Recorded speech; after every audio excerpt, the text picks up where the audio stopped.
পার্থর YouTube চ্যানেলে আসার জন্য আপনাদের অনেক অভিনন্দন। প্রত্যেক দিনই ভাবি আসবো, বিষয়বস্তু কিছু নতুনত্ব যাতে থাকে, যাতে আপনাদের ভারতীয় স্টক মার্কেটের উপর ইন্টারেস্ট গ্রো করে। যদিও আমি সেবি রেজিস্টার্ডভুক্ত কোনো পরামর্শদাতা নই, কিন্তু আমি চাই যে ভারতবর্ষের অর্থনীতি সবাই জানুক এবং আমিও তথ্য সংগ্রহ করে আমার যতটুকু নলেজ আছে আপনাদের সাথে শেয়ার করি। ভালো লাগলে চ্যানেলটি লাইক করবেন, সাবস্ক্রাইব করবেন, কমেন্ট করবেন। আজকের বিষয়বস্তুতে আসি। আজকে যে বিষয়বস্তুটি আমি বেছে নিয়েছি, যে বর্তমান বাজারে নিফটি 50 যে ইন্ডেক্সটি আছে সেটি কীরকম চলন, তার ভ্যালু কত হতে পারে, কিভাবে সেটা চেঞ্জ করতে পারে, বিশেষজ্ঞরা কি বলছেন, এই নিয়েই আজকের আমার আলোচনা। তা প্রথমেই নিফটি 50 জিনিসটা কি সেটা আমাদের একটু জেনে নেওয়া দরকার। আমরা অনেকেই মুখে বলে থাকি, কিন্তু জিনিসটা কি হয়তো অতটা ওয়াকিবল নেই। নিফটি 50 সূত্রপাত হয়েছিল 22 এপ্রিল 1996 সালে এবং ভারতবর্ষের ন্যাশনাল স্টক এক্সচেঞ্জের আন্ডারে।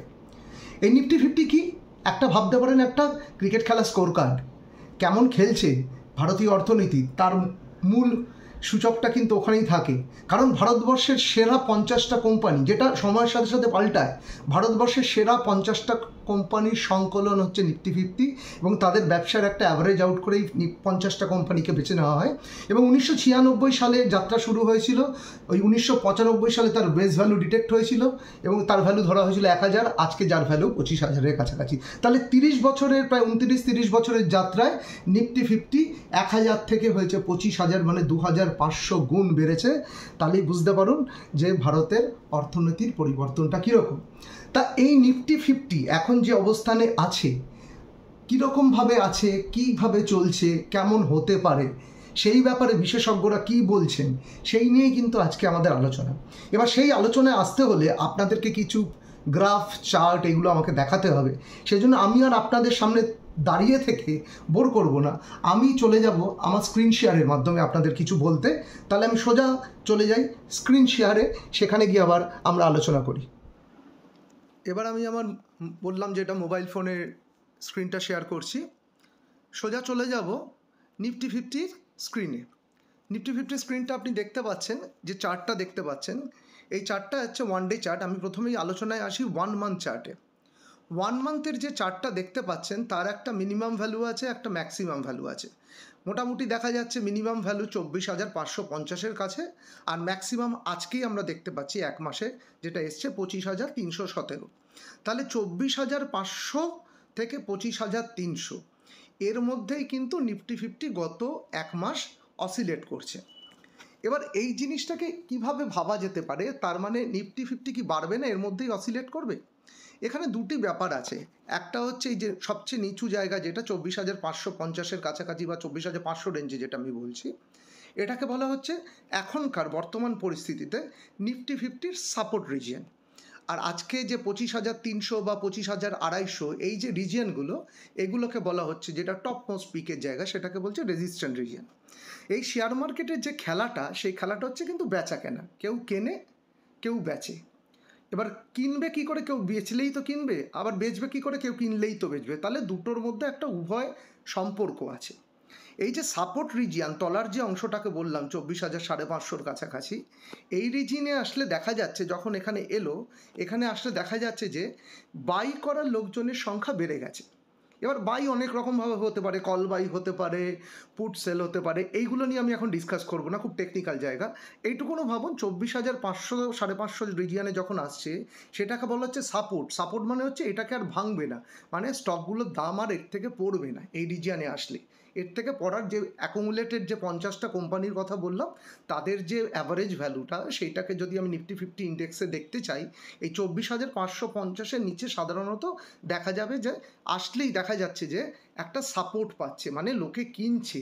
লোকে কেনা মানেই কিন্তু তখন মার্কেটে এই ইন্ডেক্স ভ্যালুটা, নিফটি 50 ইন্ডেক্স ভ্যালু বাড়ছে।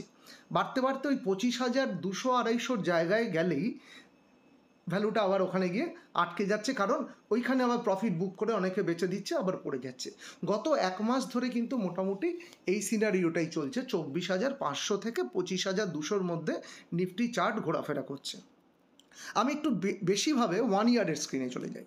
1 ইয়ারের স্ক্রিনে যদি দেখতে পাবেন যে নিফটি 50 তার অল টাইম হায়েস্ট কিন্তু রিচ করেছে সেপ্টেম্বর মাসে। ভ্যালুটা ছিল 26,300-র কাছাকাছি, 26,200 26,300 কাছাকাছি। সেখানে ওঠার পরেই একটা কিন্তু লং ডিক্লাইন দেখতে পাচ্ছেন। তার মানে লোকে বিক্রি করছে, বিক্রি করতে করতে করতে করতে এই 22,100 এরকম জায়গায় গিয়ে সাপোর্টটা পেয়েছিল। এবার 22,200-তে সাপোর্ট পেয়ে সেটা আবার তখন লোকে আরও কেনা শুরু করেছে, কারণ যারা প্রফিট বুক করার করে নিয়েছে এবার দেখা যাবে কারা বুল বা মানে যারা মার্কেটে টাকা ঢালছে বা কিনছে তাদের আধিপত্য বিস্তার করছে। অতএব এটা বাড়া শুরু হচ্ছে। বাড়া শুরুর সঙ্গে সঙ্গে দেখা গেছে 23,500-তে গিয়ে ধাক্কা খেয়েছে, আবার ফিরে এসছে, আবার উঠেছে এবং উঠতে উঠতে এখন দেখা যাচ্ছে 24,500 থেকে 22,200, এই 25,200 কি 300 এই রেঞ্জের মধ্যে কিন্তু ঘোরাফেরা করছে, যেটা আমি 1 মান্থ চার্টে আপনাদের দেখানোর চেষ্টা করেছিলাম। তাহলে এই 24,500 থেকে 25,200, 24,500 থেকে 25,200 এই যে রেঞ্জটা দেখালাম, এই রেঞ্জের মধ্যে ঘুরছে। কেন ঘুরছে? প্রথমত একটা জেনারেলি একটা ট্রেন্ড, আপনি যদি অল টাইম ট্রেন্ড দেখেন নিফটি 50, সেই এখানে মোটামুটি স্ক্রিনে আছে আপনার 2015 থেকে লাস্ট 10 বছরে দেখুন 215.78% রিটার্ন দিয়েছে। তার মাঝখানে এই যে ড্রপটা দেখতে পাচ্ছেন এটা হচ্ছে করোনা রিজিয়ন, এই যে ড্রপটা দেখছেন এটা রাশিয়া ইউক্রেন যুদ্ধ, এই যে ড্রপটা দেখছেন নিফটি তার হায়েস্ট লেভেলে গিয়ে রেজিস্ট্যান্স পেয়েছে, তার তলার সাপোর্টে অনেকটা নিচে সাপোর্টে নেমেছে। তার মানে কি তখন লোকে প্রফিট বুক করেছে, আবার সে উঠছিল, উঠতে উঠতে আবার এখন একটু থমকে গেছে, কারণ আবার যুদ্ধকালীন একটা পরিস্থিতি, গ্লোবাল মার্কেটের একটা আনসার্টেনিটি এসছে, সেই জন্য ওঠানামা করছে। কিন্তু আপনি যদি গত 10 বছরের পিকচার দেখেন প্রায় 215.78% 10 বছরে নিফটি 50 রিটার্ন দিয়েছেন, মানে বাৎসরিক রিটার্ন 21%। আমার কিছুদিন আগে যে ভিডিওটা আমি করেছি সেখানে কিন্তু আমি ধরে নিয়েছিলাম 12 থেকে 15% এসআইপির যে ভিডিওটা করেছিলাম, 12 থেকে 15% ধরলেই কত দূর যেতে পারে অ্যামাউন্টটা। তাহলে নিফটি 50 দেখাচ্ছে যে গত 10 বছরে ভারতীয় মার্কেটে নিফটি 50, যেটা হচ্ছে সব থেকে সেফ ইনভেস্টমেন্টের জায়গা, সেখানেও প্রায় 20-21% মতন প্রফিট দেখা গেছে বাৎসরিকভাবে। এবং তার মাঝখানে করোনা এসছে, যুদ্ধ এসছে, গ্লোবাল আনসার্টেনিটি, ইনফ্লেশন, অনেক রকম ঘটনা ঘটেছে, প্রাকৃতিক বিপর্যয়, সব কিছু ঘটেছে।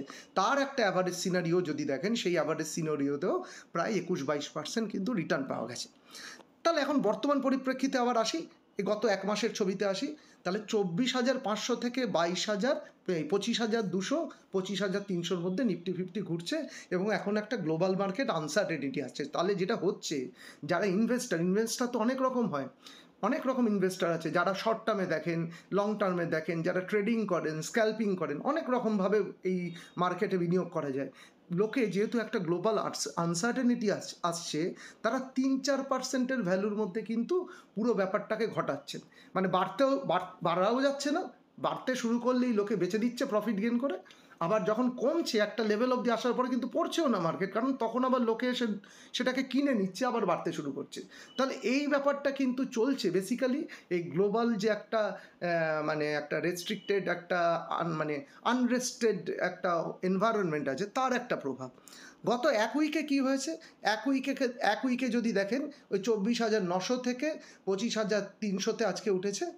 এবং আজকের যদি স্ক্রিন দেখেন 25,000 আজকে সুন্দর শুরু হয়েছিল, কারণ সকালেই খবর এসেছিল যে একটা পিস টক শুরু হচ্ছে, পিস টকের মাধ্যমে যুদ্ধবিরতি ঘটবে, লোকে কিনেছে, অনেক হাই মার্কেটে গেছে এখনকার পরিপ্রেক্ষিতে 25,300-তে, কিন্তু তারপর দুপুরের দিকে আবার মার্কেট পড়ে গিয়ে আবার সেই 25,050-এর কাছে এসে কিন্তু ঘোরাঘুরি করছে, মানে ওই যেটা বললাম 1 মান্থ রেঞ্জ 24,500, তার থেকে 3-4% বেশি হলে 25,300 হচ্ছে, 25,300 থেকে আবার একটা লোয়ার ট্রেন্ড। কিন্তু অ্যাভারেজ ট্রেন্ড যদি দেখেন নিফটি 50 কিন্তু যদি অ্যাভারেজ ট্রেন্ড দেখেন সব জায়গায় দেখবেন 1 মাসের হিসেবেও 0.61% পজিটিভ আছে, 1 উইকের হিসেবেও 0.38% পজিটিভ আছে, 1 ডে হিসেবেও 0.29% পজিটিভ আছে। তাহলে ব্যাপারটা কী হচ্ছে, নিফটি 50 এই যে ইন্ডেক্সটা, তার কিন্তু ইনহেরেন্ট সেন্টিমেন্টটা কিন্তু বুলিশ, মানে বাড়তে চাইছে কিন্তু বাড়তে পারছে না, তার সাময়িক কিছু কারণ আছে।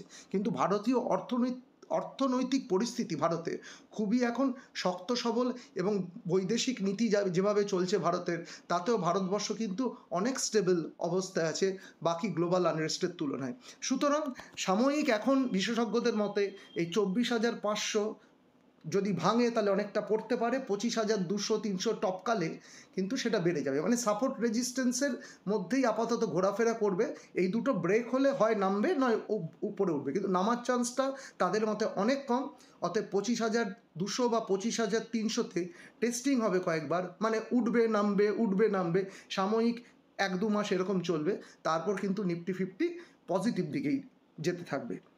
এই স্ক্রিনটা শেয়ার করলাম আমি এই জন্যই যে যারা ইনভেস্ট করছেন তারা কিন্তু পার্টিকুলার একটা কোনো স্টকে হয়তো কিনবেন, তারা ইচ্ছে করলে নিফটি 50 ইন্ডেক্স ফান্ডও কিনতে পারেন, যেটা বিভিন্ন কোম্পানির আছে, সেগুলো আপনারা দেখে নিতে পারেন, কিনতে পারেন। যখন পড়ছে বাড়ছে কীভাবে একটু অবজার্ভ করুন, সাপোর্ট রেজিস্ট্যান্সটাকে চিনুন।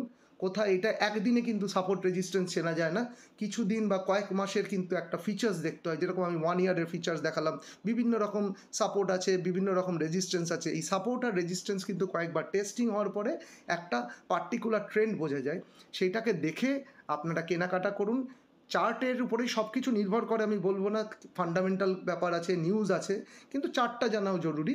অতএব নিফটি 50-র চার্টটা দেখুন, বুঝুন, কেনা বেচা আপনার হাতে, কিন্তু কেনা বেচার আগে সতর্ক হন, চার্ট ফলো করুন, ফান্ডামেন্টাল জানুন, তারপরে শেয়ারের নিউজ জানুন, স্টকের নিউজ জানুন, চার্টকে ফলো করে কেনাকাটা করুন। আর ভালো লাগলে আমার চ্যানেল লাইক করবেন, সাবস্ক্রাইব করবেন, কমেন্ট করবেন, উৎসাহ দেবেন। ধন্যবাদ।